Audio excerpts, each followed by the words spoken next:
చీకటిని చీల్చిన దీపం నీవై, స్త్రీల బతుకుల్లో ఉదయించిన సూరికవై, అవమానాల జడివానల జడవని ధైర్యం నీవై, భారతదేశాన తొలి మహిళా గురువే నీవై, ఆడబిడ్డల కోసం అక్షర జ్ఞానమే నీవై, అజ్ఞానాన్ని చీల్చి చెండాడావు యోధితవై. సావిత్రిబాయి ఫూలే, సావిత్రిబాయి ఫూలే, బహుజన తల్లి అందుకో మా వందనం.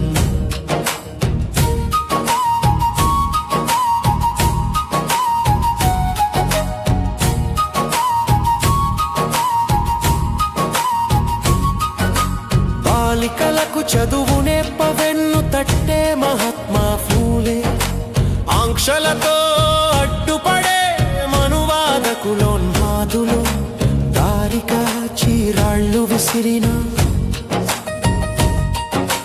దాడులెన్ని చేసిన భయపడి వెనుకడుగేయని అసమాన సాహసమా, ఆశయాన్ని విడనాడని సామాజిక విప్లవమా, చదువు మా హక్కని సవాలుతో చేశావు ధిక్కారం. సావిత్రిబాయి ఫూలే, సావిత్రిబాయి ఫూలే, బహుజన తల్లి అందుకో మా వందనం.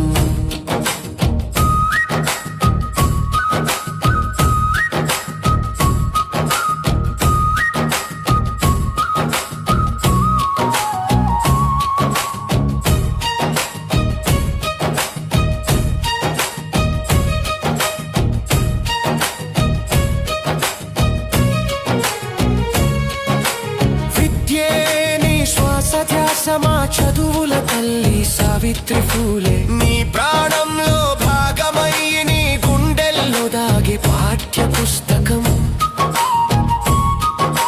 నీ మనసు అంతరాల్లో వికసించే ఓ మహోన్నత సంకల్పం,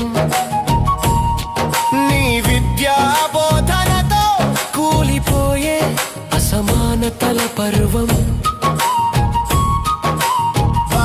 సంఖ్యళ్ళు తెంచి చదువుతో బాలికలకు కల్పించావు కొత్త జీవితం,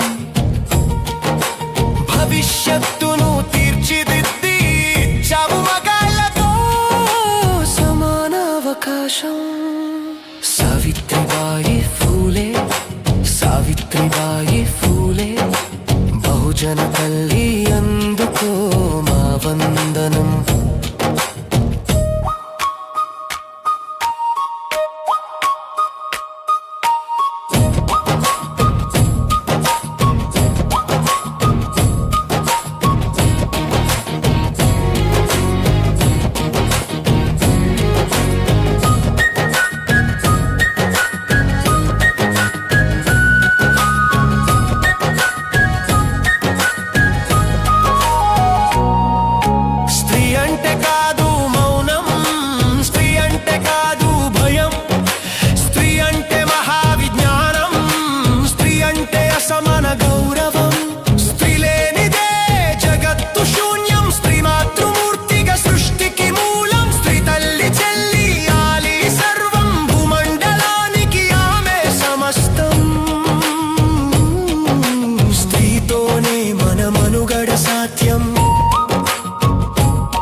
ఇది ఎవరు కాదనలేని సత్యం, స్త్రీకి చదువుతో కల్పించావు అత్యున్నత స్థానం. సావిత్రిబాయి ఫూలే, సావిత్రిబాయి ఫూలే, బహుజన తల్లి అందుకో మా వందనం.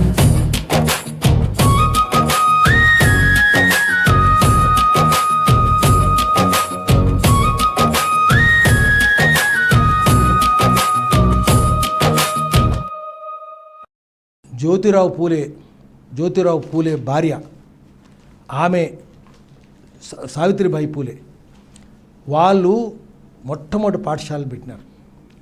ఆ రోజు బ్రాహ్మణ స్త్రీలకు చదువు చెప్పినారు. ముందు బ్రాహ్మణ స్త్రీలకే చెప్పినారు. ఎందుకు చెప్పినారంటే బ్రాహ్మణుల మీద అరాచకాలు బ్రాహ్మణ స్త్రీల మీద అరాచకాలు ఇప్పటికి మనం చూస్తున్నాం కదా. ఏ కులాల్లో బ్రాహ్మణ స్త్రీలను ద్వేషించరు. బ్రాహ్మణులు తమ స్త్రీలను ద్వేషించే విధంగా గుండు కొట్టించడం, తెల్లగుడ్డలు వేయించడం, వెధవముండ అని చెప్పడం, తిట్టడమే. మన దగ్గర అమ్మను కాలు మొక్కుతాం. తండ్రి చనిపోతే అమ్మ కాలు అందరూ వచ్చి మొక్కుతారు. అందరూ దసరా నాడు చూస్తాం కదా, జమ్యాకి ఇచ్చేసి అందరూ వచ్చి కాలు మొక్కుతారు. అక్కడ పెళ్ళికి కూడా రావడానికి వీల్లేదా? ఆ రోజు చదువుకోవడానికి ఏ స్త్రీ చదువుకోవడానికి వీల్లేదు. నస్త్రీ విద్యార్హం అర్హతి, ఏ స్త్రీకి విద్యా అర్హత లేదు అని చెప్పి ఆ రోజు నిబంధన పెట్టినారు. చదువుకోవడానికి వీల్లేదన్నారు. భర్త చనిపోతే బలవంతంగా చితిమేసి తగలబెట్టినారు. బ్రాహ్మణ స్త్రీలను తగలబెట్టినారు. కాబట్టి జ్యోతిరావు పూలే వాళ్ళ కోసం ఆయన పోరాటాలు చేసినాడు. బ్రాహ్మణ స్త్రీల కోసమే పోరాటం చేసినాడు. తక్కిన ఏ కులంలో అటువంటి అరాచకాలు లేవు, అటువంటి ప్రథ అంటారు, అంటే దురాచారాలు లేవు. ఆ ప్రథ ఉన్నప్పుడు, ఆ దురాచారం ఉన్నప్పుడు దాని వ్యతిరేకంగా ఆయన ప్రథ అంటారు మరాఠీలో, దాని పోరాటం చేసినాడు. చితి మీద బలవంతంగా తగలబెట్టడానికి స్త్రీని తీసుకువెళ్తుంటే, ఆమె అల్లరి చేస్తుంటే, గోల చేస్తుంటే, ఆమె చెట్టు గట్టేసి తగలబెట్టబోతే బ్రాహ్మలే బంధువునే చంపిపోయినారు. ఆయన అడ్డుకున్నాడు, గ్రామస్తులందరిని తీసుకొచ్చి అడ్డుకున్నాడు. ఆ తర్వాత ఆయన పోరాటం, గులాంగిరి పుస్తకం ఎంత అద్భుతంగా రాసిన, గులాంగిరి ఉందని చెప్పి రాసినాడు. ఆయన రాజకీయ సమానత్వం కన్నా సామాజిక సమానత్వం ఉందన్నాడు. నిజమే కదా, దేశానికి స్వాతంత్రం వచ్చింది, కానీ ఇవన్నీ పోయినాయా? పోలేదు కదా, పోలేదు. ఈ కులాల నుంచి విముక్తి పొందాలని చెప్పినాడు ఆయన. దానికి ఎవరి సపోర్ట్ అయినా తీసుకుంటాను. I will take devil support. ఆఖరికి రాక్షస మధ్య తీసుకుంటాను. ముందు మనిషిగా బతకాలి, కులాల దురాచారం పోవాలి అని చెప్పినాడు. ఆయనే రాసినాడు. మెహర్లు అంటే మాలలు. నెయ్యి తినడానికి వీల్లేదట. నెయ్యి తింటే గుర్రాలు దోరినారు వాళ్ళ మీద. నెయ్యి తినొద్దు, నువ్వు పియ్యి విసుకాలి కానీ నెయ్యి విసుకొద్దు. నువ్వు పిండేది కనుకుంటే గీ నహి అంటే నువ్వు పియ్యి నువ్వే ఎత్తాలి, నీకు అర్హత గూనే, గీ కాదు అని చెప్పినారు. ఆయన రాసినాడు పుస్తకం.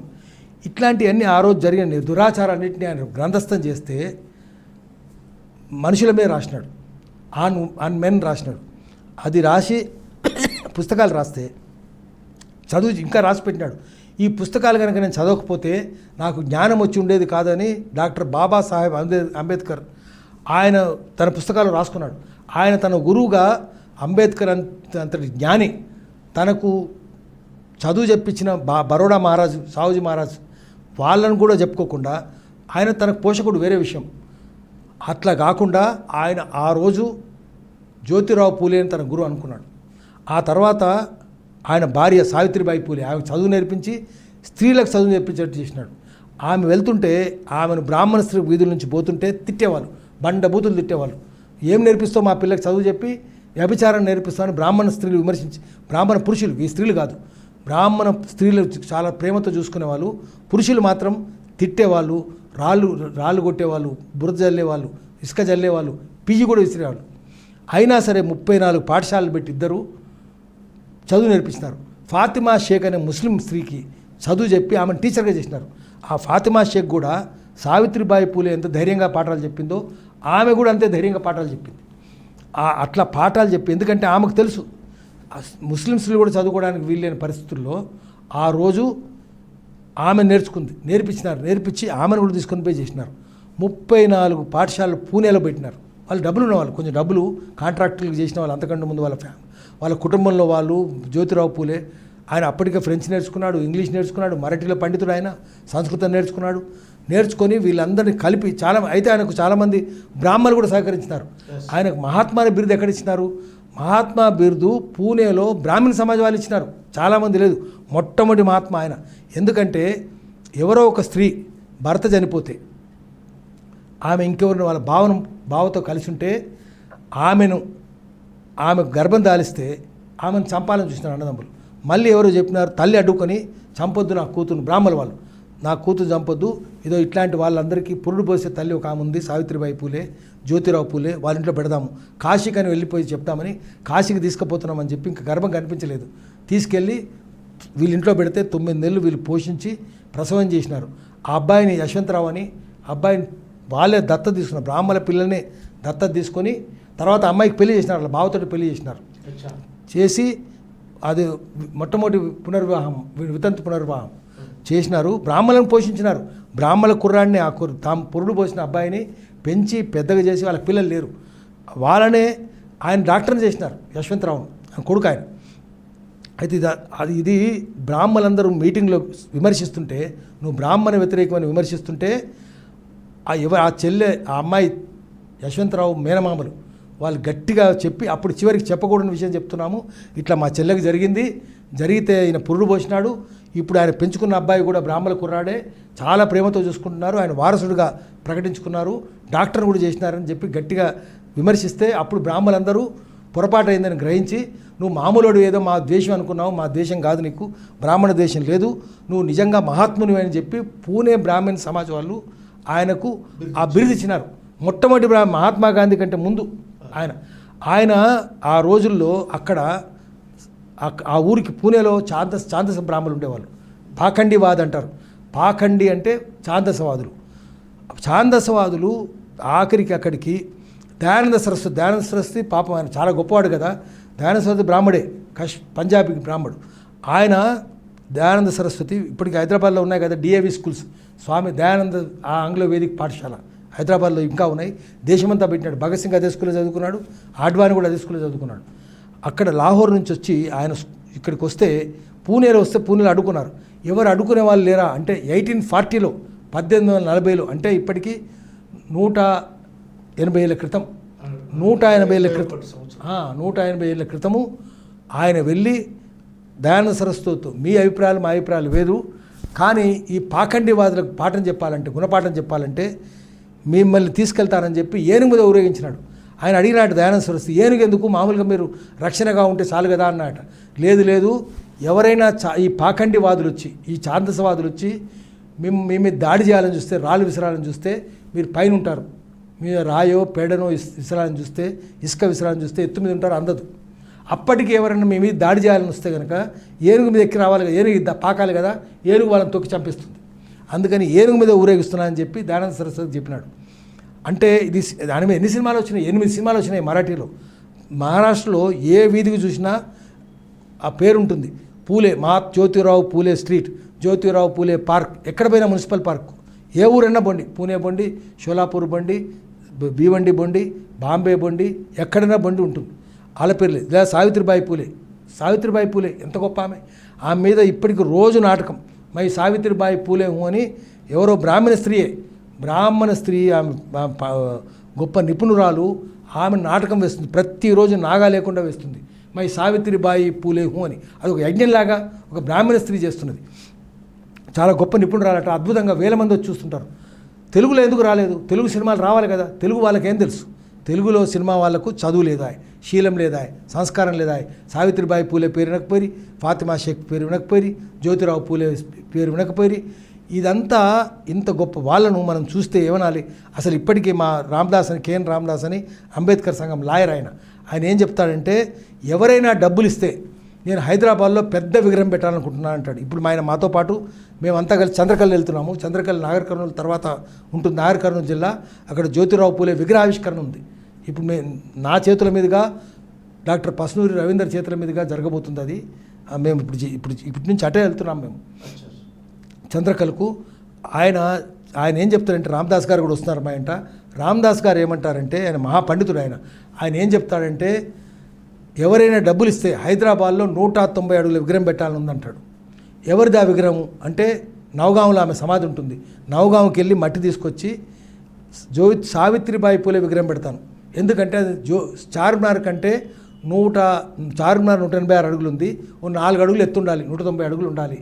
ఎందుకంటే రోజు అమ్మని తలుచుకొని నా కన్నీళ్లతో ఆమెను శుద్ధి చేస్తాను, నా కన్నీళ్లతో అభిషేకం చేస్తానంటాడు. పాలతో అభిషేకం కాదు, నా కన్నీళ్లతో.